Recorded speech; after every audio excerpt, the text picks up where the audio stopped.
Live. How are we, lads?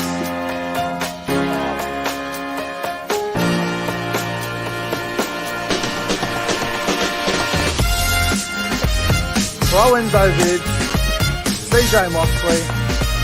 Alright, we're just walking in now in Dragons and the Bulldogs come back.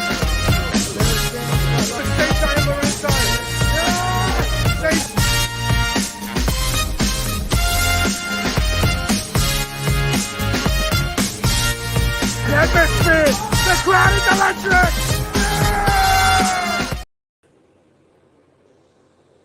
Here we go. Welcome back to the YouTube channel. I'm Nick from Australia.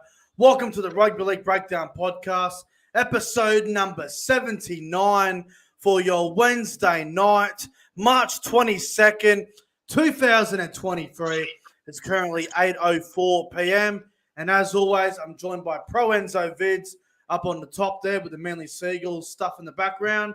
And down the bottom there, we've got CJ MOXLEY. Hello. How you going, fellas?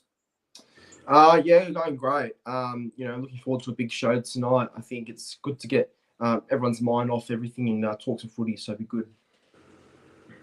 It's going to be fantastic. And CJ, bro, how are you, brother? Yeah, I'm right. Obviously, big week ahead, me versus Lorenzo on Saturday, so looking forward to that. But, I'm really looking forward to diving into these topics tonight. Oh, mate, big weekend of footy ahead. We've got some big games to look forward to. We've got some big topics to talk about.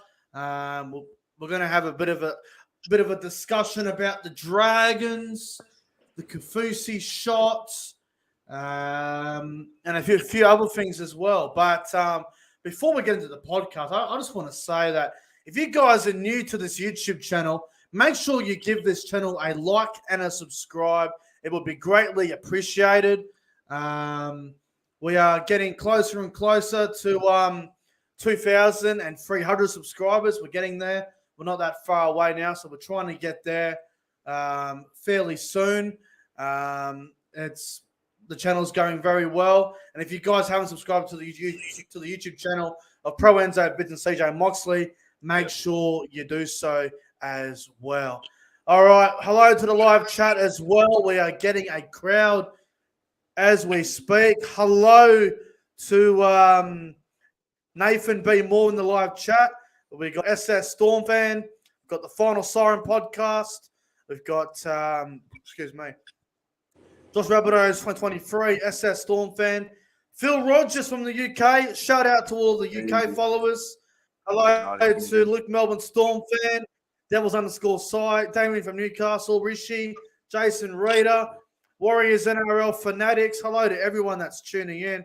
I can't go all the way up because my computer's just going to shit the bed. But hello to everybody that's in the live chat. And I can see a bit of self-promotion there from the Final Siren podcast. But yeah, shout out to those guys. Very good content. Shout out to the Final Siren podcast. I believe it's Noah, Davos, Faraz, and Lachlan as well. So shout out to those legends. All the best. And hello, everyone. We got Warriors NRL Fanatics in the live chat as well. Jack Dempsey. Hello, everybody. We're getting the crowd. It's great to see. Good crowd. Boys, before we get into the round four edition of the Breakdown Podcast, episode number 79, some really sad news broke through the week, fellas. South Sydney legend John Sattler, obviously, unfortunately passed away, as I'm sure we're all aware of now. CJ, I know we all didn't get to really see him play because we weren't old enough. Yeah. We weren't even born. But what's your opinion on the news about John Sattler? Obviously, very very sad news the other day. Yeah, fuck. It hits hard, obviously. It's never easy losing anyone in the community, especially a club legend, John Sattler, who obviously captained us to 4 premierships. Is famous for playing that broken draw in the 1970 grand final, and just defined what a Rabbitoh was, and just saved our club as well. Without John Sattler, I wouldn't be supporting this club today. So Yeah, it sucks. And no, look, rest in peace and my condolences to Sattler family. And it was only appropriate we played Manly this week, but no, it's hit the club really hard, and I just hope that everyone in the Sattler family is doing well. Yeah, it's sad news, and it's not ideal, especially coming off that very emotional game against the Roosters on the weekend, and now heading into a match against Manly, who are right hot at the moment. Manly, they are hot, they are in form, so not the best time to run into Manly, but hopefully everyone's doing okay that's involved with the Rabbitohs. It's very sad news, and hopefully everyone can lift themselves up and get ready for Saturday night. Yeah, absolutely, man. Lorenzo, bro, what's your take on it, bro? It's obviously shattering news.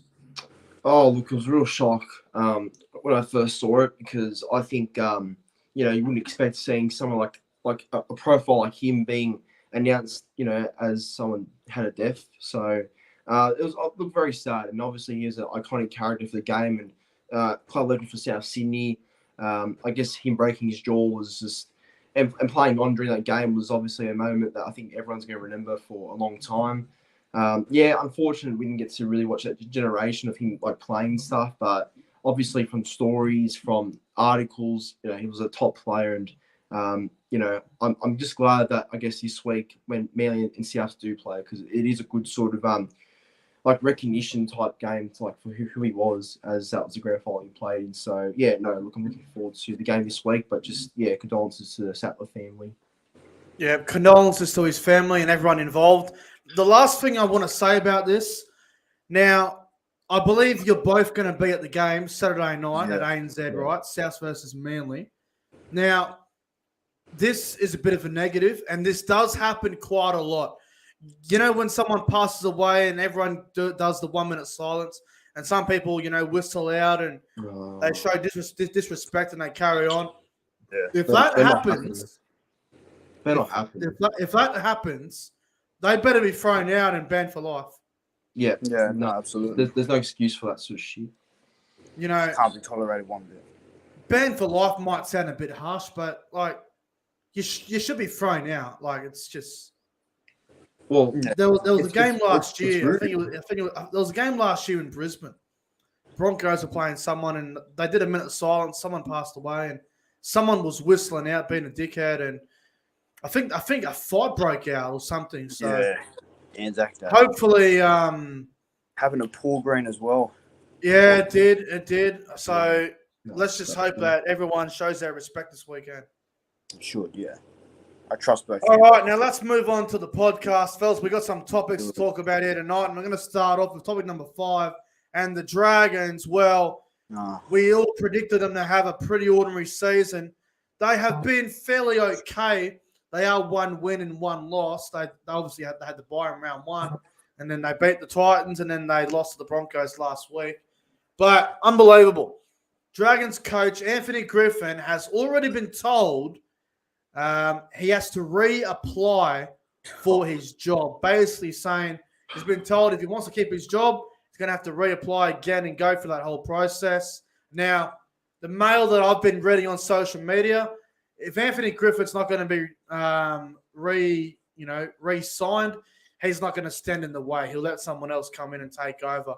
ProEnzo, do you think the Dragons should look for a new coach, go in a different direction? Because it sounds like to me Griffin probably won't last out the year at the Dragons. Yeah, I think the Dragons are smart. They will move in a different direction. I think that it's been proven for a while now that Griffin doesn't fix or fit in with most of the team. I think he's, his time there is coming to an end pretty quickly, and especially after the game last week against the Broncos, that does not help his case and staying there for much longer. So I do still think he'll be sacked before Magic Round. I still hold that bold prediction up there. So look, I think if he's been told to reapply for his job, then there's no doubt the Dragons will sign someone else going forward. What do you think, CJ? Should Griffin stay on as the coach of the Dragons, or should they go in a different direction?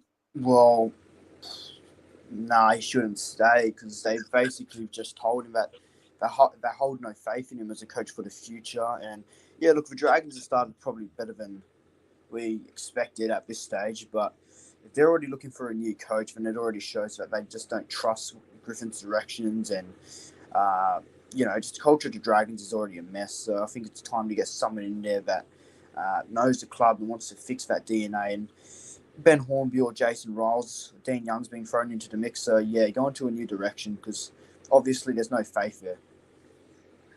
You know what my biggest problem with this whole thing is? Why are they talking about this now? Why couldn't they do this before the season started? Yeah. Now it's going to get messy. There's going to be rumors of, this coach is interested, this coach is interested, blah, blah, blah. There's going to be a lot of names thrown in for the Dragons' job. And look, if the thing is, right, with Anthony Griffin, they could have done this crap at the end of last year. They could have moved Griffin on then. They could have got a new coach in, have a full preseason with him. Now they're doing this crap now. The Ben Hunt re-signed, the Ben Hunt not re-signing.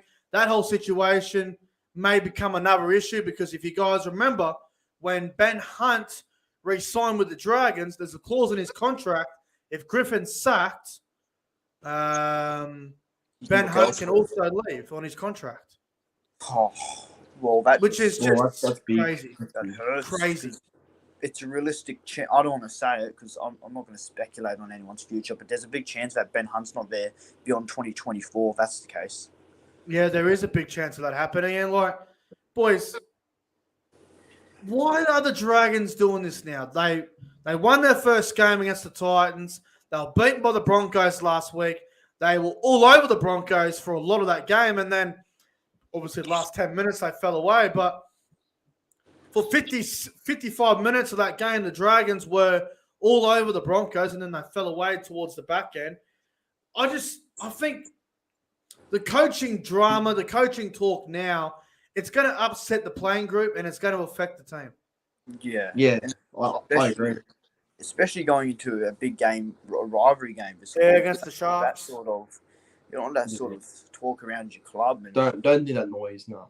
Just why shows the hell did I tip the Dragons this week? Why did I tip the Dragons? It just shows that they don't got faith in Griffin, and that's a huge negative.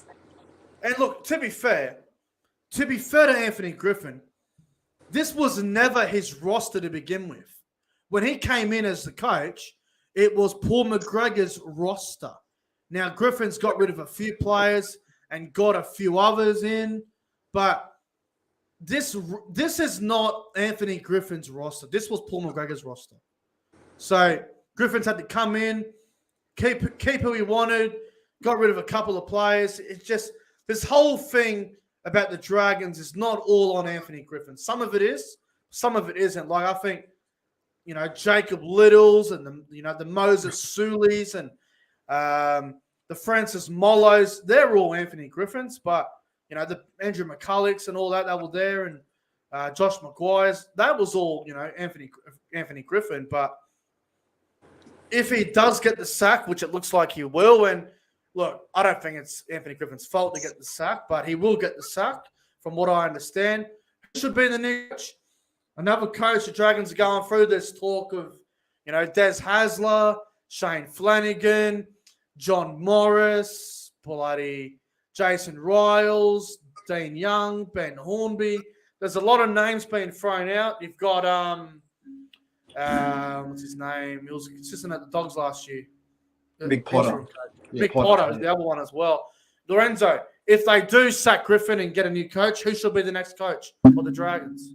Oh, tough one because there's a lot of options out there. But I will say one option that I think for sure that should happen is Jason Riles. I think he's ready for a coaching role. And from where he's from the Wollongong area. So I think he'd know a bit about the Dragons' history. But if there's two other coaches they should go for, I reckon Shane Flanagan would be perfect for them. I think, already what he's doing for us has been great. So I think he'd, bring sort of that same mentality to the Dragons. And I think also Ben Hornby would not be bad. I think he's done a lot for that club when he was playing. So a bit of culture would be good. Yeah. What about yourself, Moxley? Yeah, I'd go with Ben Hornby. I just think he's a Rugby legend. He's a Dragons legend. He knows the DNA of that club. And personally, I think just from what I see, what he does at South, so I think he's ready for a coaching role. And why not do it with a club that he loves, like the Dragons? I think it's only fair that they get some Red V DNA back into their club, and Ben Hornby will instill that. There's a couple of ways I see this, boys. There's a couple of ways I see it. So, if you want to go someone that knows the club inside out, you go Ben Hornby or Dean Young. Either of them would be fine. If you want someone to come in and give them a very hard mentality on defense, you go someone like Jason Riles, who's been talked about as probably the hottest assistant coach on the market at the moment. If you want to go for experience, you go Shane Flanagan. If you want to go someone who's been there and done it and probably have their last chance, then you'd go Des Hasler. So there's plenty of options out there. Mick Potham also a very good option as well. Another one that I think we're forgetting about, boys, is Michael Maguire. Michael Maguire's name might even come up as well. Madge, eh? Big Madge. Madge, he has a good record, but I don't know. at Tigers, his record wasn't great. Yeah, I'm not sure about Madge.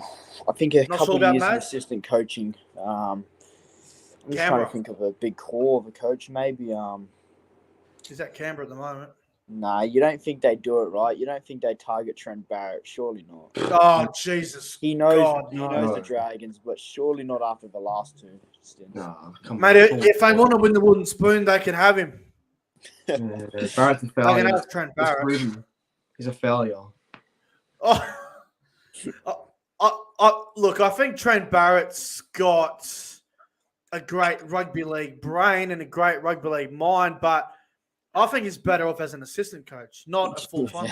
Yeah, it seems like it, doesn't it? Just keep him there, seriously. Keep him as assistant. For me, I reckon they should go Ben Hornby. Yeah, fair call. He's been assistant coach at South for how long? A couple of years? Yeah, I think so. So I'd go with Ben Hornby. I'm sure CJ would know more. How long has Ben Hornby been assistant coach at South? I think since like 2018. Oh, well, he's done his apprenticeship. But he See- is contracted on till 2024. So, but contracts. Mate, contracts are as worthless as toilet paper, man. They'll We let know him go to this. the coaching role. Yeah. Yeah, we know this. Yeah. Go for a coaching role. What was I going to say? Jason Riles is probably the best coach to go out and buy at the moment, You know, fellas. But I'm going to go out on a massive. I limb think here. Melbourne are going to get him.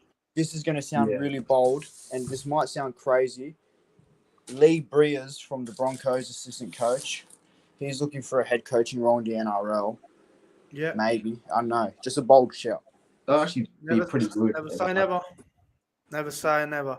All right. Well, we'll see what happens with the Dragons. All the best to the mighty Red V, but Anthony Griffin seems to be hanging on by a thread at the moment. Topic number 4.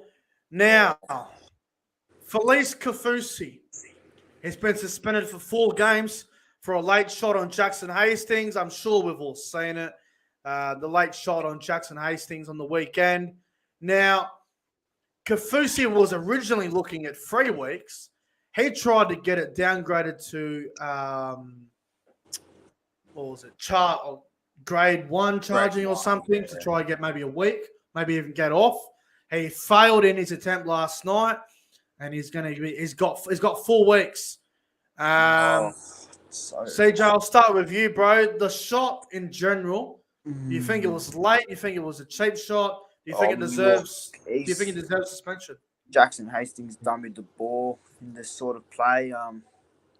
He's supposed to be there in defence for Felice Kafusi, so in his defence, he's meant to be there. It's not worthy of 3 to 4 weeks, man. I think 1 or 2 weeks could have done, but I think missing a month out of footy because of that, I think it's a bit harsh. And Okay. I disagree with the decision. I just think he's meant to be there. He's meant to defend like that, but yeah, unfortunately, mistakes happen, and now he's missing out on a month of footy, which I personally disagree with. But everyone has their own opinion. Lorenzo, what's your take on it? I've got the name, but someone else got suspended and got less weeks for a worse incident. So I'm not too sure who it was, but Kafusi getting more weeks than that, which I find crazy. But looking at the tackle that Kafusi did, in my opinion, it was not head high. It was definitely just a charge in the back, and that just made Hastings, I guess, get up and feeling a bit sore. So it wasn't really head high. I don't think anyway. Maybe the head clash was the reason why it was called out as high, but really, from what I can see on the fast play and stuff, I think it was just the accidental late tackle when the late hits to the back. That's all I think it really was, not anything head high. So, I think it's a bit too much 4 weeks. I think it was similar to the Suoliti tackle. I think maybe that. Yeah, maybe. I'm going to disagree with you both. I think they got it right. You reckon, man?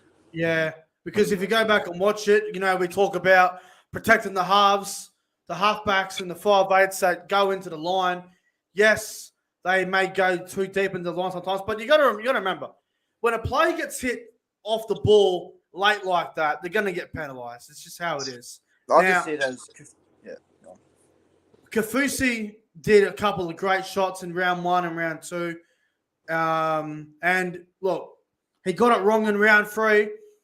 But I think, yes, Kafusi probably couldn't have pulled out of that. But instead of hitting Hastings late in the line like that, what they're taught to do at training, the back rowers, they're taught to do this. So you go in the line like that to hit someone, that's perfectly fine to hit him with your shoulder. But when you're running at that speed and you're going to clean him up, you're going to hit him, you know what they're taught to do? They're taught to do this. Put their hands out and, push their shoulder.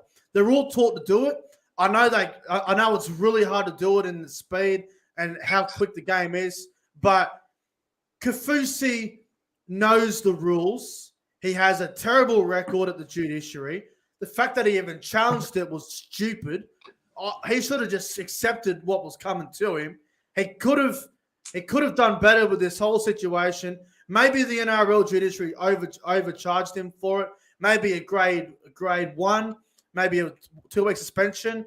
But I'll agree 4 weeks is a bit much. But come on. 4 weeks. I just Seriously, 2 weeks at most would have been fine.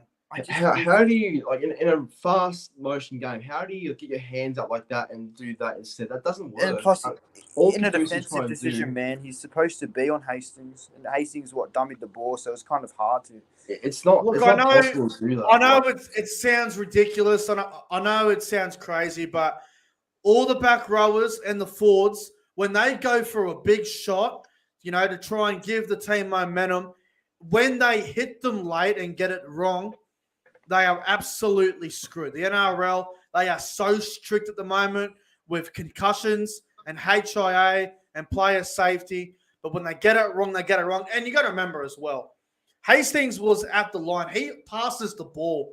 When he passes the football, he's not expecting to get hit late with whiplash. The whiplash is ridiculous. Yes, I know Kafusi probably couldn't pull out of that, but he didn't, the way he hit him, it was stupid. He could have done better. Didn't Hastings dummy it at first, though? No, I don't think so. I think he just went into the line, then he gave it out the back and whack. Yeah, but this does not work.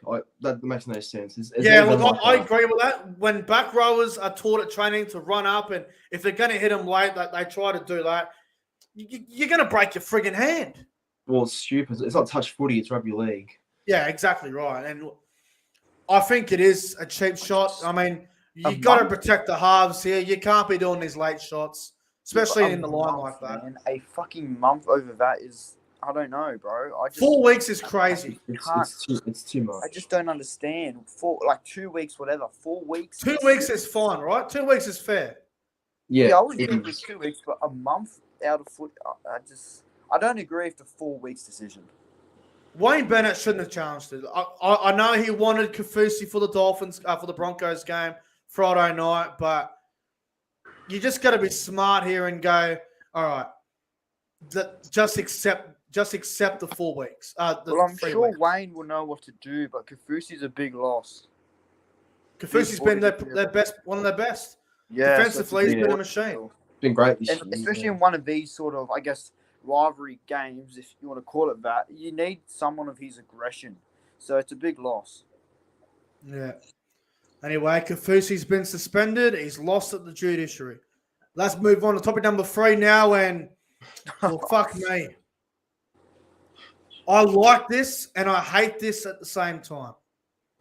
Royce Hunt has come out today in an interview and he's called Raiders prop Corey Horsburgh a weak, gutted dog. Now, this is very entertaining. Now, last year, Ricky Stewart, the Raiders head coach, called Panthers player Jamin Selman a weak, gutted dog. And on the weekend, it was Canberra versus Cronulla. Royce Hunt and Corey Horsburgh had a bit of an issue. Royce Hunt threw a punch or a slap to the face of Horsburgh, and Royce Hunt ended up in the sin bin. Horsburgh gave it to him after it, and then Royce Hunt come out today and called Horsburgh a weak gutted dog. Lorenzo, hang on, CJ. Lorenzo, what's your take on this?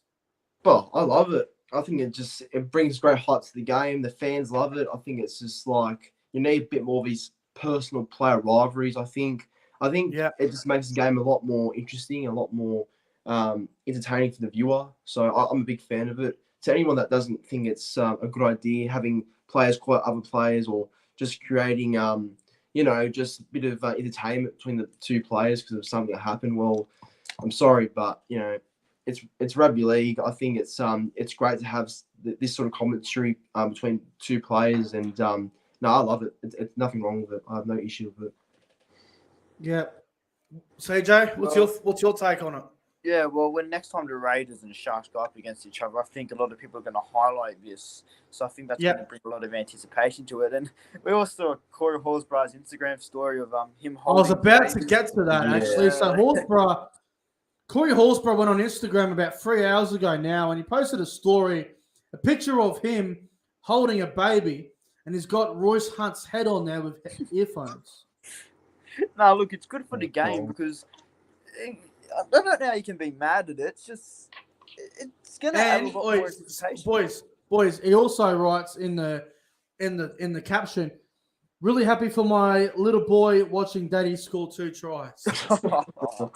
Oh, that's funny. That's really funny. No, that's good biff and it's good banter. But, man, I think this just brings a lot more anticipation to a Raiders-Sharks game. So it's Round going to 27. help. I think Corey Horsburgh is going to get booed at Shark Park. Yep, without a doubt. Look, the only problem I have with this, fellas, is what happens on the field should stay on the field. I don't think there's really any need for both of these guys to make this public. I mean, it's clear that Royce Hunt has a problem with Corey Horsburgh, and it's clear that Horsburgh has an issue with Royce Hunt. Now, Horsburgh obviously got the win the other day, scored 2 tries, and Royce Hunt didn't handle it very well. I mean, I like the shit talk, oh, you're a weak gutted dog, and next time they play, it's going to be crazy as hell. But whatever happened to what happens on the field stays on the field. Like, what the hell happened to that? I just think when you have social media and all this online activity now, I think that just gets thrown out the window. Yeah. Like the camera catches everything. We know how it works. Yeah. Once the cameras catch it with the audio and the microphones pick it up, the media pick it up, it becomes the fucking back page story. Yeah, you can't beat it. No, you can't. I'm not sure when Canberra and Cronulla play again, but I'm looking forward to the next game. Yeah, round 27. The last round of the bloody season. Isn't it the last game of the year? It is, yeah. Well, hopefully there's fireworks. Looking forward to that. Let's go to topic number 2 now. And, this situation is getting very messy. Is the Mitch Moses contract saga hurting Parramatta's season? Now, Parramatta, they're 0-3. They have lost all their games by 4 points. They could be 3-0, but they're 0-3. They're unlucky. The Moses contract saga, is he staying? Is he going? Is his contract, is it good enough? This whole thing is just, I don't know what's going on here, bro. CJ, I'll start with you on this one. Yeah. The Moses contract saga, is it hurting Parramatta? Well, yeah, it is because like it's your star halfback, and you're offering him over $1 million for 4 or 5 years. Why isn't he committing to it? Isn't that not enough to commit to a deal? And then, you know, you got clubs like the Tigers, the Bulldogs, even the Roosters being linked to him now, and it's just like him and his manager are wasting time. They're stalling. So obviously the players and the coach don't know what he's going to do. So yeah, I think it is hurting their season because he said in the preseason he'd guaranteed be done by round 1. It still hasn't been done. So Parramatta, Mitchell Moses, until he sorts something out and secures his long-term future with Parramatta, who knows if he's committed and loyal to the club still. So yeah, I do think it is hurting him a bit. Yeah. What do you reckon, Lorenzo? Yeah, no doubt it is, but I think Mitch Moses has been a bit arrogant in my opinion. I think like CJ said, I think this was supposed to be done before during round 1, his whole contract situation, and yeah, nothing's been complete. So I think like Moses just is not thinking about the team. Like obviously now they're 0-3, depending on tomorrow, it could be 0-4 if they don't win. So I think there's no doubt Moses and his headline of getting linked to other clubs and not signing this other deal that he's been offered by Parramatta, I think it's getting to the players' heads because you can't ask one Parramatta player about this whole thing and they wouldn't have a clue about it. Because I think every player in that club would have an idea about this whole drama of Moses. So yeah, it's affecting Parramatta, but Moses as a leader at that club, or so-called leader, he needs to do a lot better, I reckon. I've got a bit of a different opinion on this. I think the media are making a big deal out of it. I think they are really interested in what's actually happening. They don't deserve to know the contract. I know there's been a lot of talk about, we should all know the players' salaries. No, we shouldn't. Who cares what they're on? We know what they're on, but we don't need to know the exact numbers. We all have a fair idea. I don't think this is affecting them as the season goes on. I think it's more of they just lost the grand final to Penrith. I think it's a bit of a grand final hangover where they haven't got it right. They didn't win the grand final. It's a grand final loss hangover, whatever you want to call it. The media are making up a lot of stuff that's making it look worse than what it originally is. I just think I'd want my star halfback to know that he's definitely going to commit to the club. Yeah, I agree. Yeah. I agree with that. But, Moses wants 5 years. I think Parramatta are offering him 4. Yes, the dollars are quite big. We know it. And I think he'd be on about $900,000 a year, be on big money. Yeah. But I don't know. Maybe there's something else in the contract that hasn't been sorted yet. But what I will say is the longer it goes on, the worse it is for Parramatta. Yeah. I reckon this is going to end up like Adam Reynolds' 2021 situation. I just think it'll end up it's very similar, I reckon. To the point so where you're saying Moses is going to leave Parramatta? Well, it could happen if they're not going to sort it out. Because with Reynolds, it took forever. Every big source says 2 weeks ago, it was supposed to be confirmed that Moses agreed to a 4-year extension with Parramatta, and now we're here talking about is he even committed? He's one of the leaders in the team. He needs to know if he's going to be committed or not. It's early in the season. And you got to remember as well, he's also trying to set up his future. He wants to know if he's going to be financially good. Maybe he has plans. Maybe he wants to buy a new house. He wants to sort out his mortgage payments. I believe he wants a clause in his contract. I don't know what clause it's going to be. That's the hold-up.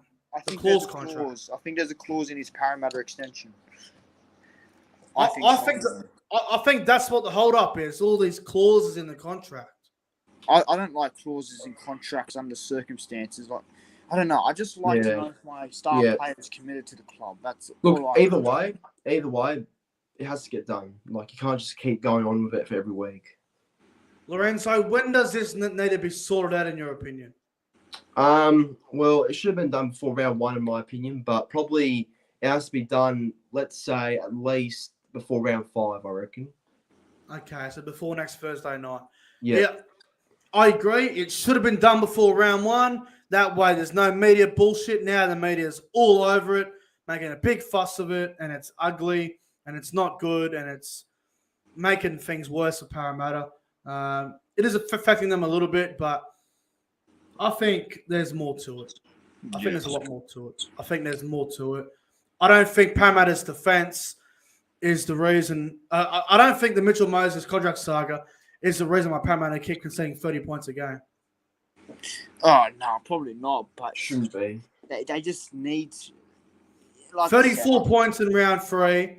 They conceded 30 in round 2. And 16 in round 1. Yeah, 16. Yeah. I guess tomorrow we'll just tell what happens. They're up against Penrith. Big game.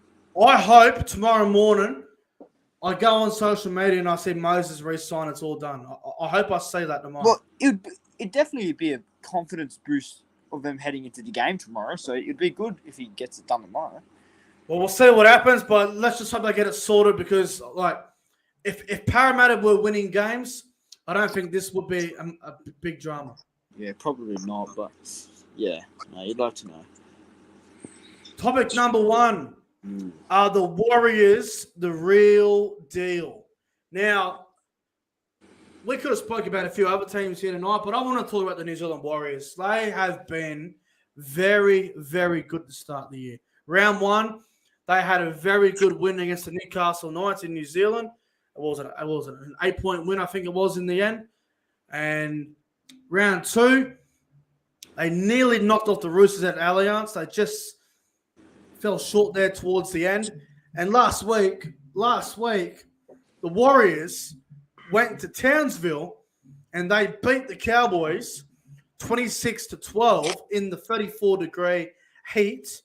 And what was an upset that not many people would have predicted. They look good. They've got a brand new coach there, Andrew Webster, who's a young rookie coach, come out of that Penrith Panthers system. The Warriors have had an incredible style of football. They look good at the moment. I like the way they're playing.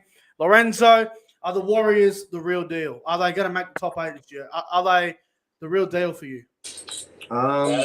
Yeah, look, watching them closely, I reckon they look a lot better than last year, that's for sure. At that Roosters Warriors game I was at, they look actually quite competitive against the Roosters. Like they actually look like they had an idea what they were doing and seem like they're a bit more direct when they have the ball, have a bit more of a structure. So I think they're definitely an improved side this year, but whether they are the real deal or not, bit too early. But I don't think they're there all yet. What do you reckon, CJ? Oh, well, in our pre-season preview, I said I believe that the Warriors can generally be a top 8 team. At this stage, like Lorenzo said, it's pretty early to tell, but you can definitely see that the improvement in both defense and attack is there. The Warriors, they're on the right path. They're building well. I think Andrew Webster's put belief into that team and belief that they can win, and because we all know what happened with Nathan Brown last year. They went into games thinking that they won't win. I think Andrew Webster's just put in a whole new ideology and new DNA into that club, and I think they can play finals this year because I've liked what I've seen from them so far a lot. You know what? I think they are the real deal. I think they are legit. I think the Warriors will make the top 8. Really? Really, top 8? I think so. I think they can do it. They've proven that they can win away from New Zealand. Going to Townsville's tough. They did that.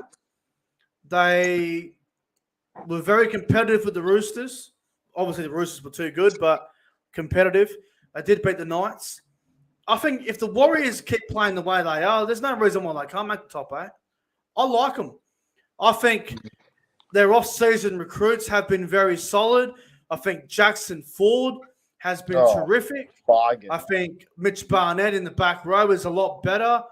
Nia Corey is doing some good things. Dylan Walker off the bench, very dangerous. I still feel like they need another prop, but the style of football the New Zealand Warriors are currently playing, and with the way Webster's got them all playing for each other, I think they are a very solid outfit. I think they are a big chance of the top 8. Yeah, Mate, they're going to be dangerous at Mount Smart this year. Yeah, in New Zealand, they're going to be hard to beat. I mean, they've got the Bulldogs out this weekend, which is going to be interesting. But I don't know. Something about the Warriors is intriguing me at the moment. I just want to point out something that Phil Rogers said in the live chat. I think Richard Aga has been a good welcome buy. I reckon. Obviously, as an assistant. But yeah, as an assistant, I think obviously in the Super League maybe didn't work out all towards the end, but he's been, I think, a welcome addition to the Warriors. I reckon. He had his moments as a head coach, but as an assistant working with Andrew Webster, it is looking good. Works well. They got him and Andrew McFadden in the coaching role along with Webster, so I think helps a lot. All right. Warriors, real deal. Yes. I'll say yes, but it's very easy to turn off the Warriors because we know what they can do. Rocks and diamonds. Okay. I will take back what I said. Do they make the top 8? I'm going to stay on the fence with that. But I think they are a legit side, and in New Zealand, they're hard to beat. Oh, they are. They're a different side in New Zealand. Yes or no, will they play finals? Yes. I don't know. New Zealand Warriors will be in the 2023 final series. I'm 50-50. Oh, there it is. Yep. There's this feeling. I said it in the preseason preview as well. It's just a weird feeling in my gut, but I think they can do it this year. I don't think they'll go deep, but I think they'll do enough to get there. Lorenzo, come on, brother. Yes or no? Are they making it? Look, I don't know. It's too tough. I reckon wait till round 10 for me. Wait till round 10. Wait till Magic Round. Yeah. All right. Well, we'll see how they go. I think they are improving, and Andrew Webster might be an early candidate for Coach of the Year. He's been very good. It's definitely mine so far. Just quietly. All right, now let's move on to the Breakdown Podcast Game Show. Here we go. Lorenzo was victorious last week in a thriller. I need that. Absolute thriller. It's about time Lorenzo got one back over CJ. And Lorenzo, the people at NickBet have been very nice to you this week. They've actually they're backing you in again. Ooh. They've got the odds here via NickBet. ProEnzo Vidz is at $3. CJ MOXLEY's out to $4. So look, fairly even money here, but Lorenzo is back in as the favourite. Look, the people from NickBet, I don't want to disappoint you. I don't want to disappoint you again, so I'll do my best. Yeah. See how we go. And as everyone knows in the live chat, do not reveal the answers to the questions in the live chat. If you do, well, it's obvious what will happen. You'll be banned for 5 minutes. And if you come back and do it again, well, you'll be blocked. So it's a contest between CJ and Lorenzo. Do not reveal the answers in the live chat. All right. Let's get into the questions. They are random as hell. Righto. Here we go. Question 1. Fellas, in the Eels versus Panthers game tomorrow night, who is jersey number 14 for the Eels? Brendan Hands. What'd you say first, Lorenzo? Brendan Hands. That is incorrect. CJ. It's Jariah Momasia, isn't it? That is incorrect. Lorenzo. Jack Murchie. That is incorrect. CJ. I saw the team is earlier. It's Is it? It's not Ryan Madison, isn't it? No. Incorrect. Lorenzo. Matt Dury. That is correct. Oh, that's right. It was fucking Matt Dury. Matt Dury. That was a trick jersey 14 for the Eels tomorrow night. Oh, bro. I was about to say. Good start, Lorenzo. And Lorenzo go back-to-back weeks. Oh, we'll see. Let's see. 1-0. I'm so shit. 1-0, bro. All right. Next question. Probably. Question number 2. Fellas, in the Cowboys versus Titans game this weekend, who is wearing jersey number 19 for the Cowboys? Highland Lukey? Hilam Lukey is incorrect, CJ. Lorenzo.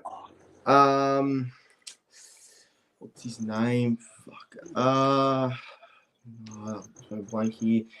Is it that young center, like Tim Osadrecki? That is incorrect. CJ. Riley Price? Correct.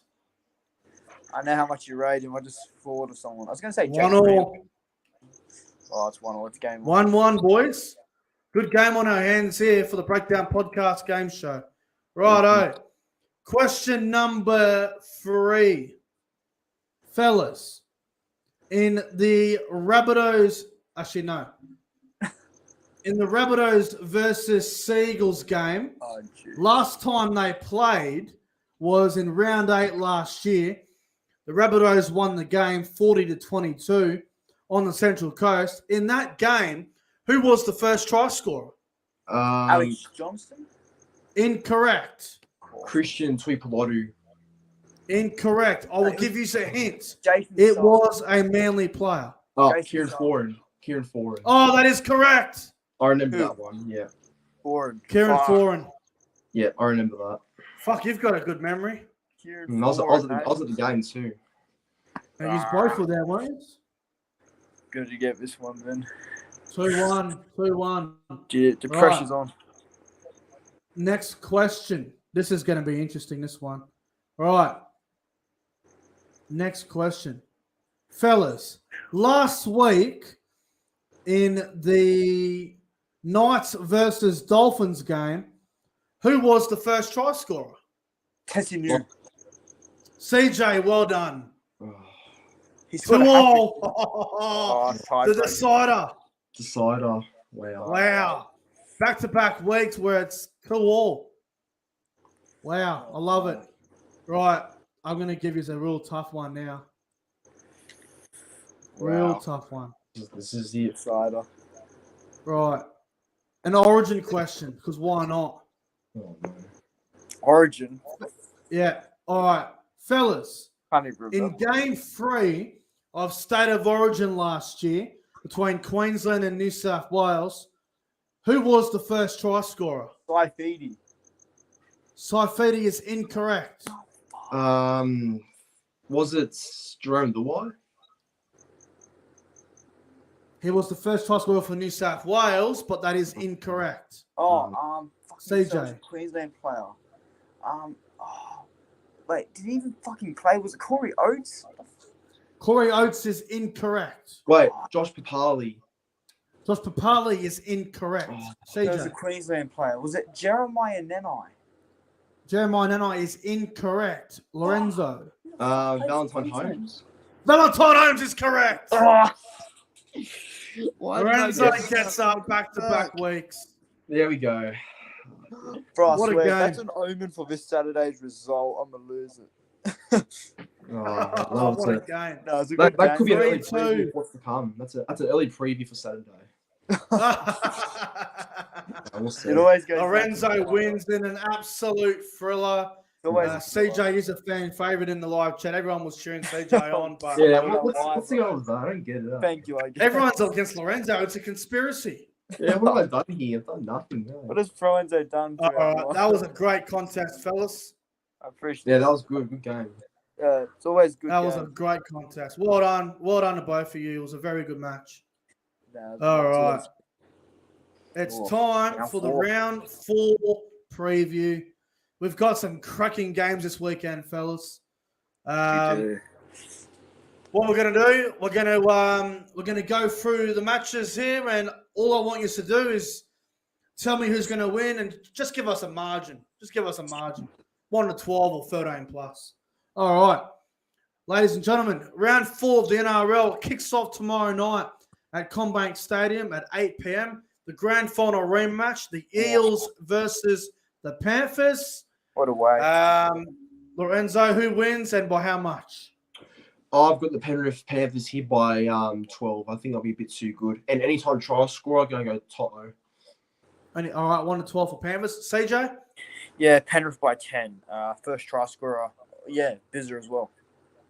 I'm going Parramatta 1 to 12. I think Parramatta will win. I think they'll get their grand final revenge on the Panthers. I think the Eels will win 1 to 12 tomorrow night. Should be a nail biter. Tom Bank would explode. That'd be good. Let's go to game 2 of round 4 of the NRL. Friday night footy, 6 p.m. at AME Park there in Melbourne. The Storm versus the Tigers, Lorenzo. I've got the Storm by 14. Like, not a big 13 plus, but just a little 13 plus. And I think any time will be Munster. He plays. Yeah. CJ? Yeah, Storm by 16. Anytime try. Jonah Pezzett. I'll go Melbourne 1 to 12. I think this will be really close. The Tigers were horrible for 60 minutes and didn't they come good. So I'll go Melbourne 1 to 12. I think it'll be a tight one on Friday night. The main game on Friday night, the first edition of the Brisbane Derby. A new rivalry is born, in my opinion, Friday night. We've got the Dolphins and the Broncos, and it is a sellout. Lorenzo, Dolphins, Broncos. Is it fins up or fins down?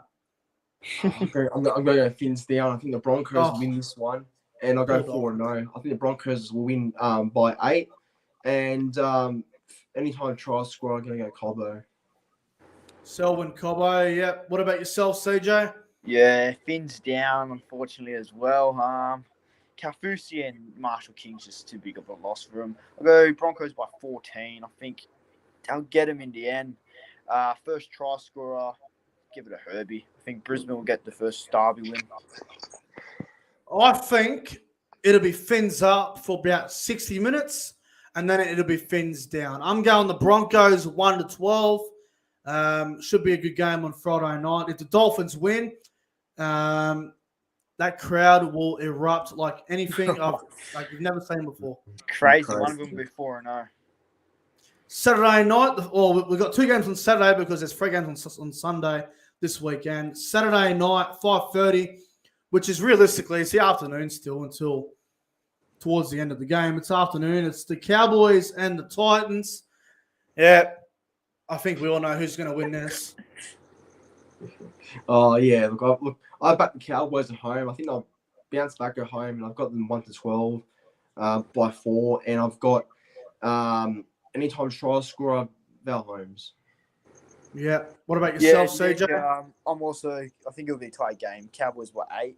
I think Thomas Chester will score first at fullback. I love hearing that. He scored first last week. I will go the Cowboys 30 plus. Actually, no. I'll go the Cowboys by 6,669 points. Yeah, the record getting broken. The record's broken. Now, I honestly think we'll win well. I think we'll bounce back after our shocking performance against the Warriors last week. We're at home again. We won't lose 2 in a row at home. Cowboys by 30, 40 points. And it'll be a big win Saturday night over those failures from the Gold Coast. All right. Saturday night, we've got Saturday night, 7:35 at Accor Stadium, Rabbitohs and Seagulls. We got the CJ and ProEnzo Cup. It's going to be fantastic. You guys are going to be there. Are you guys going to be sitting next to each other for this game? Yeah, we will. Yeah, we'll do it. Yeah. I hope there's a security guard right between you, so there's no punches thrown at each Me other. and Lorenzo won't fight. We'll give That's it what, to yeah, each not other. like that. Well, Lorenzo, we'll start with you. Obviously, you're going to go Manly. Yeah, look, I'll back my boys here. I think we're in good form, and hopefully it continues on Saturday. So I've got us by, I said by 4 points as well, and I think anytime try score will be Ruben Garrick. Yeah, CJ, we all know you're tipping Souths. Yeah, I'm tipping South, but I'm actually not confident. But yeah, look, first game back at home, so hopefully we show up. South by 6. First try scorer, go Alex Johnston.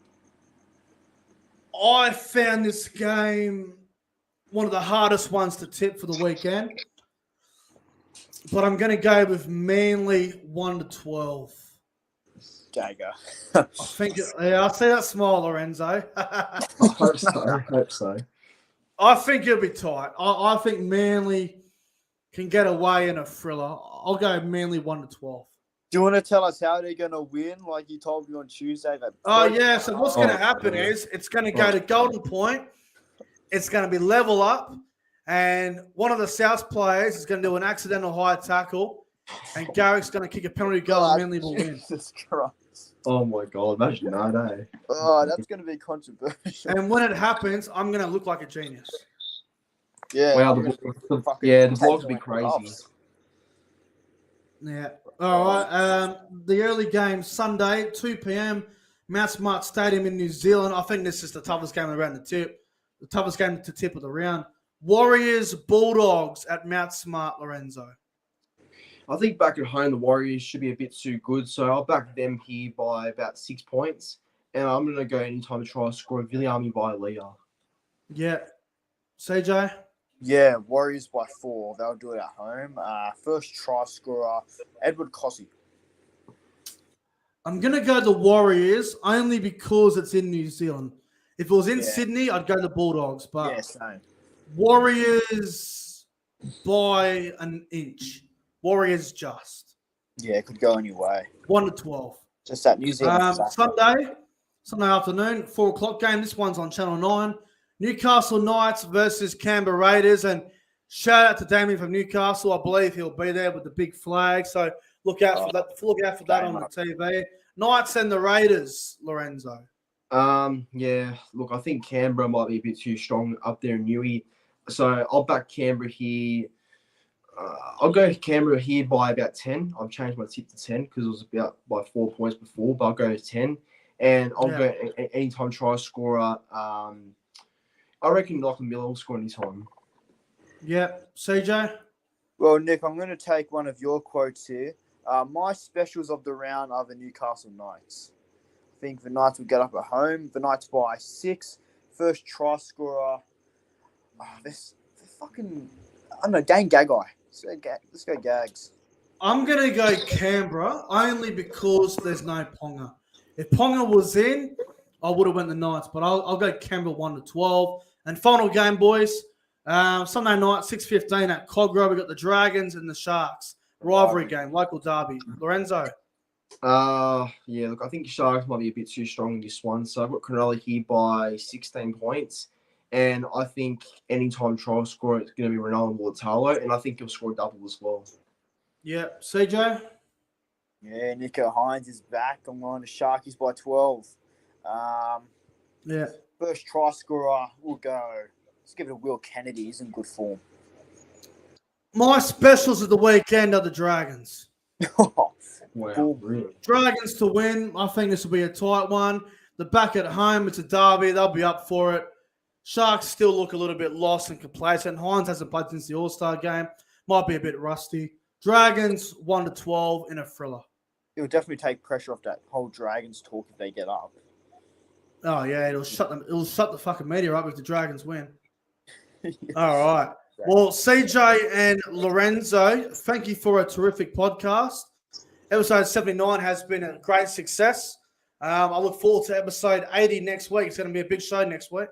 Yeah, it was great, this one. I enjoyed it. And, it's a pleasure doing the podcast with you lads again. And, bring on episode 80 next week. Should be great. Absolutely. Yeah, CJ, bro, thank you again. Yeah, thanks for having me on. I love doing this podcast every Wednesday. And bring on round 4, and I'll see you Saturday, Lorenzo. Yeah, should be good. I might see you next week, but I won't know until tomorrow. Fingers crossed. Fingers crossed that we're all next week hanging out together in Sydney. Oh, yes. Lovely. We'll see how we go. But ladies and gentlemen, thank you all for watching episode 79 of the Rugby Breakdown podcast. If you enjoyed the show, make sure you like and subscribe to the YouTube channels of ProEnzo and CJ MOXLEY. Their channels are in the description box below. But anyway, guys, enjoy your night.